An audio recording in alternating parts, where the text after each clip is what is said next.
Stop, c'est parti. Comment ça marche le journalisme? Sur Twitter, Instagram. On est dans un moment de grande confusion. You are fake news. La bonne réponse. Il est 9h40, vous êtes sur France Inter et c'est l'instant M qui recommence. Quand on regarde une série, on sait que ça va se terminer. Vous venez de me spoiler? Spoil. On ne se ferme pas les yeux aussi facilement qu'on se bouche les oreilles. Le Shah d'Iran tenait son pays d'une main de fer et mettait en scène tout l'éclat de son règne aux yeux du monde entier. 1979 éclate la révolution islamique. L'ayatollah Khomeini avait fui en France. Il rentre triomphal à Téhéran où le peuple l'attend fiévreusement. Les Iraniens espèrent une société plus égalitaire. En quelques semaines, s'abattront pourtant sur le royaume injustice et répression. La République des Mollahs naît dans le sang et la peur panique. Les frères Derrati avaient la vingtaine. Ils débutaient en photographie. Pendant des mois, ils ont parcouru le pays sans répit. Des premiers soulèvements à la guerre Iran-Irak. Pour les 40 ans de la Révolution, ils ouvrent leurs archives. Œuvres de jeunesse et surtout, dernier regard sur la patrie qu'ils ont dû fuir. L'instant M. Sonia De Villers sur France Inter. Et j'ai l'immense honneur de recevoir Reza Derrati. Dis Reza, bonjour Reza. Bonjour. Soyez le bienvenu. Vous êtes venu Merci. avec votre appareil photo. Pourquoi? Il est toujours avec vous? Depuis 50 et quelques années que je fais la photo, Ouais. j'ai jamais quitté mon appareil. Sauf dans les forces majeures, les conditions où je ne pouvais pas l'avoir. Mais sinon, je l'ai toujours, oui. Je veux Voilà. le photographier d'ailleurs. Moi, Reza et son appareil. Iran, rêve et dérive, photo prise entre 1979 et 1985 par Reza et Manoucher, votre frère, votre petit frère Derrati. Et le livre paraît magnifique aux éditions Ebec. Khomeini, portrait, le guide suprême. من به مادرهای فرزند از دست داده تسلیت عرض می‌کنم و در تنورها شریک هستم. من به پدرهای جوان داده Omniprésence visuelle, Khomeini est partout dans ce livre. Reza, partout, sur tous les murs, photos, tableaux, pochoirs, affiches. Vous avez même photographié des étudiants qui bravent l'interdit, qui escaladent une façade et qui arrachent les portraits du guide suprême et les déchirent devant la foule. Est-ce que déchirer l'image, c'était déchirer l'homme? Est-ce que déchirer l'image, c'était s'en prendre au pouvoir des mollahs? Cette photographie de Manoucher à Tabriz, Ouais. quelques mois après la Révolution, et c'est la première fois après le début de la Révolution qu'on voit les gens, ils ont compris que cet homme, cette image, ce n'est pas ce qu'il prétendait, ce Ouais. n'est pas ce qu'il voulait faire ou être en Iran. Et donc déchirer cette image, c'était la première fois que le peuple qui était tellement fasciné par cet homme et cette image, de voir que son image était détruite, son image était déchirée. Et c'était vraiment prendre à l'homme lui-même. Mais quel paradoxe, parce qu'ils sont les gardiens d'une révolution islamique, religion sans image, et pourtant l'image de l'ayatollah est partout. L'image est un instrument de domination et de répression. Bah, ça, c'est toute la contradiction Oui. de cette révolution qui est basée quelque part sur le mensonge, en réalité.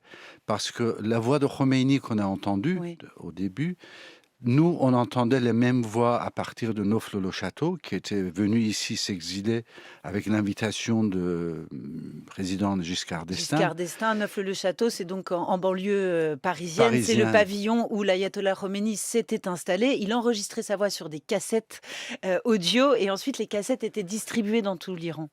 Et c'était à ce moment-là où les phrases qui disaient que je vais emmener la démocratie en Iran, je vais emmener la liberté en Iran, que l'eau et l'électricité, tout le bus, tout le transport va être gratuit pour tout le monde. Donc, il faisait une prêche que les femmes, les communistes, les marxistes, tous ces gens, ils sont libres de ce qu'ils vont faire. C'était exactement ce que le peuple, il voulait, ce que le peuple pour Attendez. lequel il avait fait la révolution, la liberté, l'expression. Il a basé sur le mensonge dès le premier jour. Cet royaume qui a créé, cet État islamique iranien, Iran, c'était le premier État islamique Bien quelque sûr. part. Le Daesh, il y a 40 ans, c'est Khomeini qui est arrivé en C'est Iran. né ici, c'est né là, exact, c'est né en là. Iran. Le Daesh est né là-bas. Ce qui est très frappant dans votre livre, à vous, Reza et Manoucher, c'est que il y a l'un, le guide suprême, et le multiple. Très nombreuses sont les photos de foule, où ça grouille, où les silhouettes s'enchevêtrent. On sent à la fois une ferveur, mais aussi quelque chose qui bascule très vite dans la folie collective. Par exemple, une photo m'a particulièrement frappée, mais c'est une parmi d'autres. Ces hommes c'est une photo qui est prise de haut, en plongée, ces hommes qui agitent des chaînes pour s'auto-flageller, séance d'auto-flagellation collective où tout se mélange, les chaînes en fer, les chevelures grisonnantes des hommes. Ça, c'est parfaitement explique cette schizophrénie de Oui. cette société Oui, qui est sous l'influence de religions chiites. Et on explique dans le livre une grande partie au nom de Ashura, qui est le base de cette folie collective, de cette chaîne que quand je vous regardais parler de ça, j'avais ce bruit de chaîne que j'entendais encore quand les gens ils se frappent, ils s'autoflagellent. ça devait être terrifiant. C'est terrifiant, mais ça montre aussi un peu comment cet État islamique était créé parce que c'était la folie Oui. qui est basée sur ces religions, sur la croyance religion des gens, et ce populisme de Khomeini Oui. qui a pu emmener tous ces gens dans cette direction qu'aujourd'hui nous vivons, cet enfer qui est créé pour le peuple iranien. Alors, je vais vous faire écouter, Reza, une archive assez incroyable. Les femmes ont très activement participé à la révolution islamique. Et nous, on a retrouvé un reportage réalisé par le MLF, Mouvement de libération des femmes français, en visite en Iran. Ce jour où l'armée et la garnison s'est rendue et où la révolution a triomphé, nous étions dans les rues. Et puis l'ayatollah Khomeini a dit « Ne faites plus de manifestations, n'allez plus dans les rues ». Alors nous sommes retournés à l'école. Mais depuis jeudi dernier, les religieux nous posent des problèmes. Il y a quelques jours que nous sortons dans les rues et nous disons que nous ne voulons pas de voile.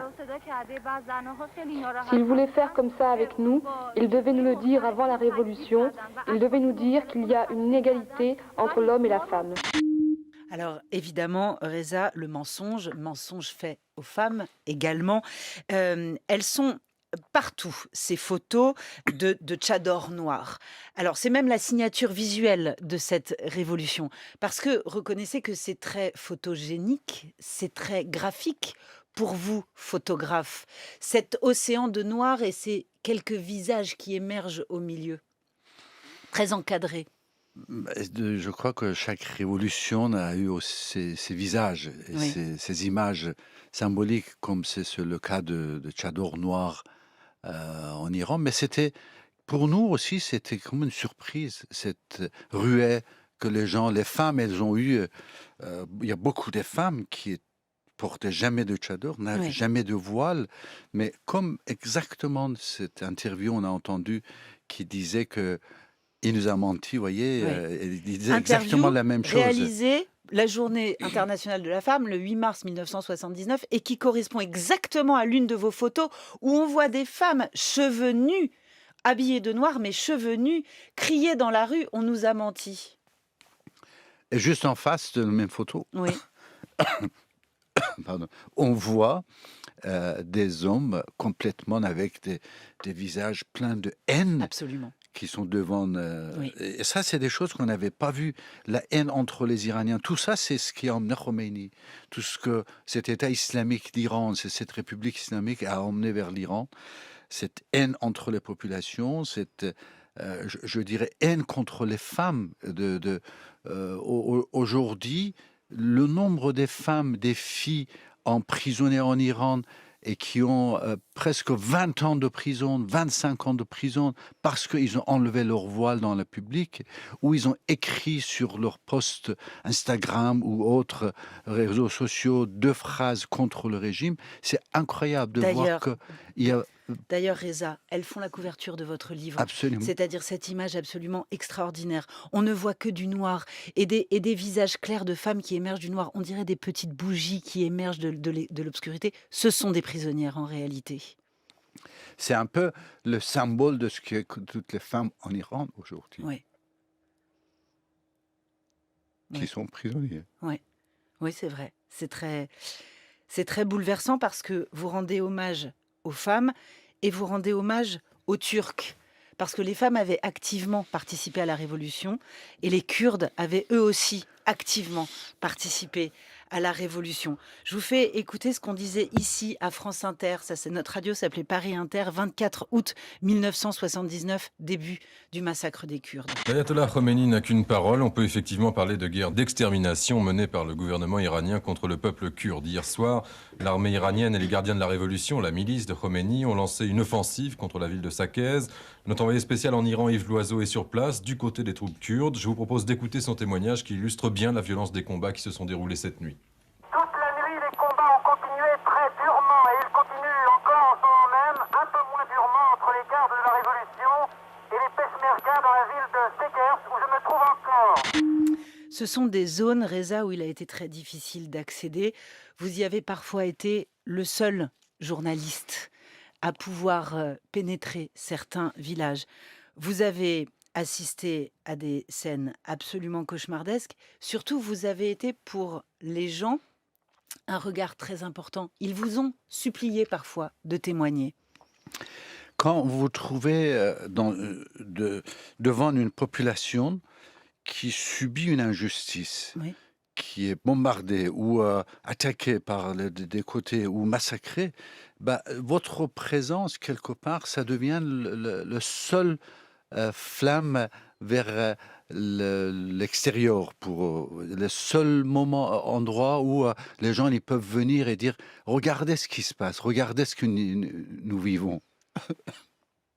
Donc oui, les Kurdes, dont aussi on rend un hommage dans ce livre à une partie pour les Kurdes, c'est très important de comprendre, surtout ces jours-ci, le phénomène kurde, parce que quelque part, les Kurdes, ce sont le peuple presque le plus ancien du Moyen-Orient et le peuple noble de cette Moyen-Orient déchiqueté. Et quel long martyr. Et que depuis 100 ans, ils subissent toute forme de torture, d'emprisonnement et surtout de trahison. C'est incroyable comment ce peuple, il est constamment trahi par les gens avec qui il se prend la main. Manipulé, et continue à croire. Abandonné, vraiment.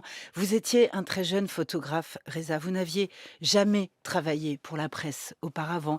Vous aviez terminé vos études d'architecture, votre petit frère de cinéma, et puis vous voilà avec votre appareil photo parcourant le pays.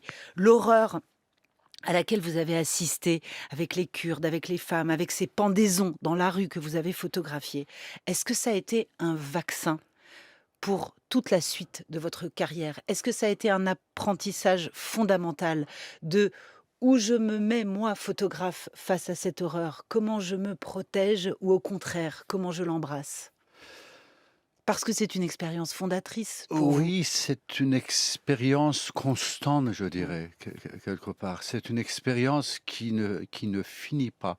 C'est qu'on ne peut pas s'habituer à voir l'aurore et de dire que je vais faire une masque pour ne pas le voir. Parce que si on le fait, après nos photos, ils n'ont plus cette force et l'émotion pour l'autre. Depuis ces moments-là, ça fait 40 ans que je suis sur le même chemin, dans le même camp de réfugiés, dans la même zone de guerre, que ce soit Afghanistan ou Karabakh ou Rwanda, Burundi ou Kosovo. Et je vois les mêmes injustices constamment. Récemment, j'ai passé 3 ans en Kurdistan irakien. Oui. On ne peut pas s'habituer. Parce que si on s'habitue, ensuite, cette émotion première, ils se perdent. Chaque fois que moi je vois un enfant qui pleure de mal, qui souffrent de guerre ou de maladie ou de malnutrition. C'est vraiment comme si la première fois dans ma vie, je voyais un enfant pleurer. Et alors, quand vous regardez ces photos, qui sont vos photos de jeunesse, beaucoup d'ailleurs d'entre elles n'avaient jamais été publiées, Reza, vous les regardez comment? Parce que vous ne pouvez pas les regarder comme toutes les photos que vous avez réalisées, par exemple, en Afghanistan. Vous ne pouvez pas les regarder comme les photos que vous avez faites partout ailleurs dans le monde pour deux raisons. La première, c'est que c'est chez vous, c'est votre pays, c'est un morceau entier de votre vie. Hein, vous avez fui en 81, 40 ans d'exil, presque 40 ans d'exil, donc c'est votre pays. Et puis, c'est une œuvre de jeunesse. Comment vous les regardez, ces photos? Euh, En photographie, quelque part, on vieillit jamais. On a un regard toujours jeune, toujours fraîche sur tous les phénomènes qu'on voit, Ouais. qu'on photographie. Mais ces photographies, certes, ils ont une valeur pour moi aujourd'hui euh, beaucoup plus importante de ce qu'ils pourraient avoir il y a 40 ans, parce que c'est le moment, quelque part, de regarder 40 ans en arrière et de voir ce qui était vrai et ce qui n'était pas vrai. On se rend compte que même nous, on était complètement sous l'influence de propagande, de publicité, de propagande politique venant de Khomeini ou de l'Occident, Oui. ou tous les gens qui voulaient quelque part, c'est aujourd'hui, en regardant ces photos, qu'on peut comprendre C'est ça. le monde d'aujourd'hui, je dirais, quelque part, qu'on a la possibilité de comprendre que 40 ans, il y a 40 ans, il y avait le phénomène des Kurdes, il y a 40 ans, il y avait le Oui. problème des femmes, Oui. il y a 40 ans, Oui. comment était la religion, et Oui. comment ils arrivaient à tromper les gens, le peuple. Et, Donc et c'est la- ça qui est important. et je l'acte trouve. photographique lui-même, c'est-à-dire qu'est-ce qui a changé dans votre manière de faire? Est-ce que ça vous saute au visage quand vous regardez ces images ou finalement pas tant que ça? Euh, Certes, il y avait une autre forme de liberté de travail, de photographier, il y Oui. a 40 ans, Oui. de ce qui est aujourd'hui. Mais je me force constamment de garder le même regard, de Oui. garder toujours la même fraîcheur et le même étonnement, quelque part, Oui. devant chaque instant et chaque moment. Est-ce que vous avez décidé de l'endroit où vous serez enterré, Reza? Je vous pose la question parce qu'il y a une photo hyper bouleversante. C'est en 81, vous arrivez en France et vous photographiez l'enterrement de l'un des vôtres au cimetière du Père-Lachaise. Et pardon. Et vous écrivez ce commentaire magnifique en disant « C'était inenvisageable pour nous à l'époque de se dire qu'on serait enterré loin de notre pays. »